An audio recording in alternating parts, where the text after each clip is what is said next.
নমস্কার বন্ধুরা, কল্পিতাস কিচেনে আপনাদের সকলকে স্বাগত জানাই। আজ রান্না করলাম কলা আলু দিয়ে কাতলা মাছের ঝোল।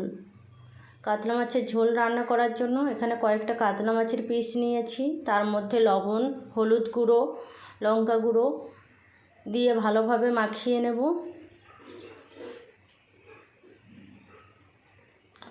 তারপর কড়াইতে সরষের তেল দিয়ে দিলাম। সরষের তেলটা ভালোভাবে গরম করে কড়ার চারপাশে এভাবে লাগিয়ে নিলাম। নিয়ে তারপর মাছগুলো ভাজতে দিয়ে দিলাম। এপিট ওপিট লাল করে মাছগুলো ভেজে নিয়েছি, তুলে নিলাম। তারপর বাকি মাছগুলো একইভাবে ভেজে নিলাম।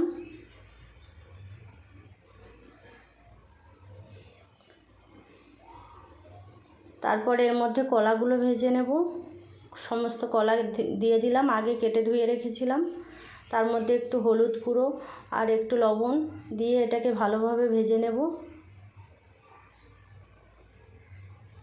ভাজা হয়ে গেছে, কলাগুলো তুলে নিলাম। তারপর এই তেলের মধ্যে শুকনো লঙ্কা, গোটা জিরে আর তেজপাতা ফোড়ন দিয়ে পেঁয়াজ আর চেরা কাঁচা লঙ্কা দিয়ে দিলাম। এটাকে 1 মিনিট মতো ভেজে নিলাম এরকম অবস্থা আসা পর্যন্ত। তারপর আদা রসুন বাটা দিয়ে দিয়েছি, এটাকেও একটুখানি ভেজে নেব। তারপর এর মধ্যে একটু জল দিয়ে দিলাম, দিয়ে কয়েকটা মশলা দিলাম, যেমন হলুদ গুঁড়ো, লঙ্কা গুঁড়ো, জিরে গুঁড়ো, গোলমরিচ গুঁড়ো আর লবণ স্বাদ মতো। তার মধ্যে আলু কয়েকটা দিয়ে দিলাম, আগে কেটে ধুয়ে রেখেছিলাম। তারপর একটা টমেটো দিয়ে দিলাম। তারপর এইভাবে 1 মিনিট কি 2 মিনিট কম আঁচে ঢেকে রাখলাম। 2 মিনিট পর এটাকে ভালোভাবে কষিয়ে নিলাম। তারপর জল দিয়ে দিলাম পরিমাণ মতো, যতটা পরিমাণে ঝোল রাখতে চাই। তারপর আগে ভেজে রাখা কলাগুলো দিয়ে দিলাম।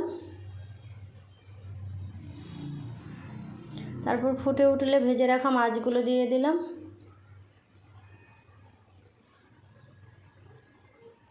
তারপর 15 মিনিট মিডিয়াম আঁচে ঢেকে এটাকে রান্না করলাম।